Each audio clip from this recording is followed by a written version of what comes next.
I've got a crazy theory. The theory goes like this. The more I talk about my hair being long and needing to get a cut, the faster it starts to fucking grow. I mean, I'm wearing a hat because, like, this is getting ridiculous now. And also because the hat's cool. You know, there are two reasons. Can't put it on as well as I had it on before. But yeah, this is a hat I picked up for like 50 cents in the Netherlands in a second-hand shop. I have washed it, don't worry. It's kind of clean now. But yeah, the hair situation.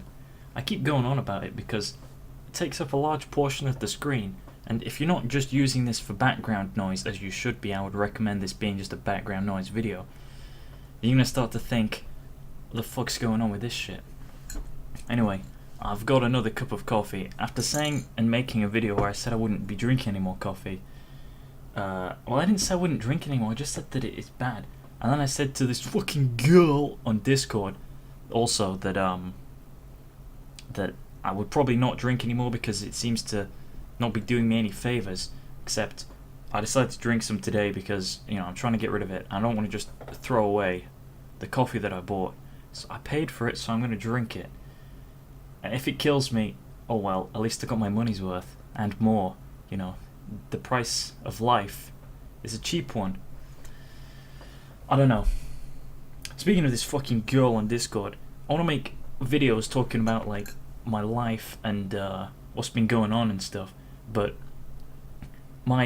the interesting aspects of my life involve this girl on Discord and emotions and stuff. Pretty interesting stuff. If you're following on the Zirkzank vibe, the wavelength of, hey, what's new? You know, as if this was a blog that you cared about. And if you're watching this and you do care about this, then yeah, it's the kind of stuff you want to hear. News, interesting stuff. You don't necessarily want to hear my insight onto what coffee I think is good, or religion and other things, economics and politics. Just talk about anything, really. But I always feel like I can't really talk about that sort of stuff because then the girl on Discord is just going to watch the videos and be like, oh, okay, so that's how you think. Mostly it has to do with the fact that I was here's an interesting joke for you guys. The friend zone. What does that mean? Well, basically, there's this myth in urban pop culture or nerd pop culture. It's criticized often and made aware of in comedic sketches and people. If you ever heard the word friend zone, you know what I'm on about. This is the idea that a girl who rejects somebody and then says, I don't know, I just want to be friends. They've put you in the friend zone. Essentially, it doesn't exist, really. What it means is a girl is either into you or she's not, you know. And I used the girl example, but it works both ways, you know. A guy can put a girl into the friend zone. I'm going to be generalistic here and say that basically never happens, because the situation would be that if a girl feels like she's been put into the friend zone or she's been rejected in some way, that's it. She's not gonna try and spend time with this guy anymore. This guy just rejected her. He said, hey, I'd rather just be friends. This girl's ego has been damaged. That's it. She's not interested anymore. On the other hand, you have people who are male, guys getting friend zoned by girls, and this is all within the realm of straight culture I'm referring to. Getting rejected by a girl saying, hey, I'd rather just be friends, or I love you like a brother, you know, that classic line. Or basically that situation where the guy is like, fuck, the guy in these examples is always thinking, well, I really like the girl, I'll just stick around and make myself available just in case she changed her mind. Now, the reality of the situation is she's either not going to change her mind because she doesn't like you at all, and she never would have done. That's why she'd put you in the friend zone, to exploit you. Most of the time, that's the case. So it's not really a friend zone, it's just that she's just not into you. And if she's not into you, she'll never be with you. Or, let's just assume that eventually things do work out. It's like you just waited, you just spent like however long it was waiting and making yourself emotionally available for a girl who's just said, hey, I don't want you now, I'll put you on the waiting list. Do you really want to be on a waiting list? It's the other thing.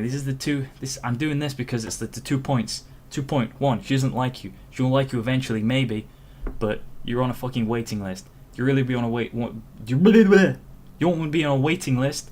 You want to be number one. You want to be number one. It's like, hey, first or nothing. There's no second place. You don't want sloppy seconds, alright? You don't want to fuck this girl with some other dude's cum leaking out of her cunt. I know this is very graphic, but hear me through. That's not what you want. You want to kind of just be like, assess the situation. Like, for example, in my situation, girl says, right, I think we should just be friends. And I look at the situation and I say, right, I would rather be friends than nothing, because I do like this girl. She's a good person, good friend to have. I'm not just going to be like, alright, see ya, you know. Like, if in the hypothetical situation where it's the other way around, not in this situation, it would probably be the same the other way around, you know, just be friends. But in most situations where a girl it just stops being friends with the guy, I'm not going to do that. But I would recommend in most other situations, do that. Or just realize the fact that you shouldn't make yourself, you know, just be, alright, I'll wait for you. You have to just be active again and not just commit yourself to one person, because that's not going to get you anywhere. So based on that, I'm going to try again, memeing around. Eventually, I'll get around to this. Probably when I finished my university work, and do it in the summer like I always do. I'll do another Tinder series and let you guys know how that goes, because in my experience, Tinder has been the worst way to meet girls. Meet as in like find a person and begin a conversation with them, and meet as in like meet. This is meat, and you know what I'm trying to say. It's just a fucking sex analogy. When you put meat into the other meat, you put sausage into the beef curtains. That's how the analogy goes. I didn't make that up. I think that's a grim way of looking at it, but that's what meat means. So yeah, Tinder's shit. And then you think about it, what are the other ways that you can meet new people? Like, this is something I always wonder. They say clubs and bars. That doesn't work, because you go into a club and a bar to meet. They're not very good people. You won't, like, you can go there, be a good person, and other people can go there and be good people, but it's not really a great place to meet, because it's mostly just for one night stands. Being drunk, you know, it's not a great environment. Bars are generally for older people. In my experience, everyone I've ever seen in a bar has been an old person. So I don't know what kind of bars people are going to that are around in their 20s, but bars are for old people. And even if you do go to a bar, picked a chick up at a bar, listen, it doesn't even sound right. So no, scratch that. Online dating. Here, that's an interesting one. No, don't do that. It's just another Tinder again. You just end up wasting time talking to people, and it's like, alright, well, if you meet under the pretenses where the intention is to date, things never go well. The best way to meet people is in natural environments. So that's people you work with, people you go to school with, people you go to college with, university, you know, all of those kind of environments. But let's just assume that you can't do that because you go to a job where it's mostly people of the same sex. So for example, girls, like girls only jobs. I can't think of any examples because there aren't that many, really. I don't know, childcare. That's mostly a primarily girls only job. So you think that, alright, how's a girl in that gonna meet anyone? They're not. The same with guys. Like, most jobs that require intelligence and strength and just about everything else. Because guys are better, that was the joke. It's not true, but that was the joke. the point is that that's not always a great environment. Take my course at university, for example. There's one girl in a group of 40 guys, and the one girl is basically just surrounded at all times by a swarm of beta male cucks, if you want to phrase it that way. Also, I'm pretty sure that she's said at one point that she's bisexual. I wonder if she was straight before going to the course and then became bi as a result of every guy around her being a retarded degenerate. No offense, guys, but you are. That's an interesting theory as well. What do you do then at this point? They always say join a club, join a community. Well, I always think that's bullshit. The other one that they say is just talk to anyone. That doesn't really work, does it? You hold the door open for some guy or some girl. You find them attractive, and you're like, "Hey, I just held the door open for you, and I think you're cute. Can I have your number?" That's not going to lead anywhere.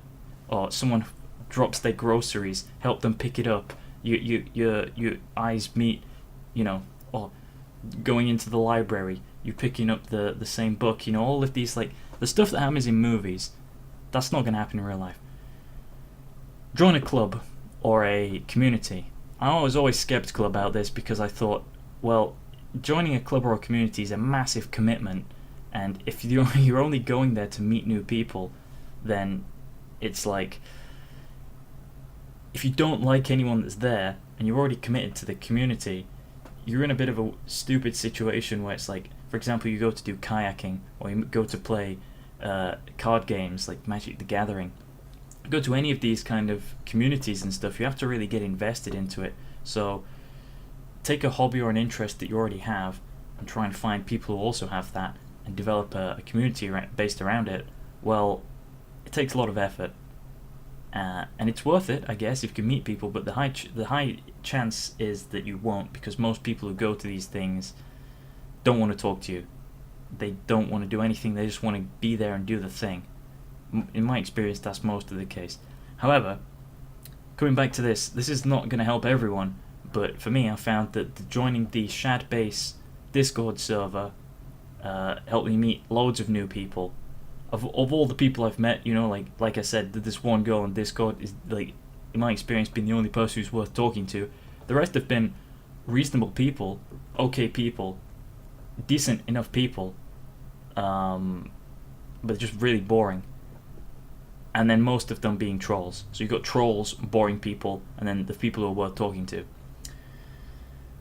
In a community like that that's so big, of course, it's hard to necessarily find people or make any kind of connection, because, for example, you've got like a massive chat with like hundreds of people talking at once. You don't feel like you're going to get any kind of conversation or anything, but as long as you're persistent in engaging with the community, like I was. I'm not anymore because the Shad-based server sucks now, but back when it was good, you just be an active part of the community, talk to people talk to you, it works. That was a community, and it worked. So it made me rethink, maybe communities do work. In any case, I've rambled for long enough. I'm going to end this episode, I'm going to drink this coffee, and I might do another episode straight after this one with the effects of the coffee, the caffeine, implementing and influencing, and fuck. Thank you for watching.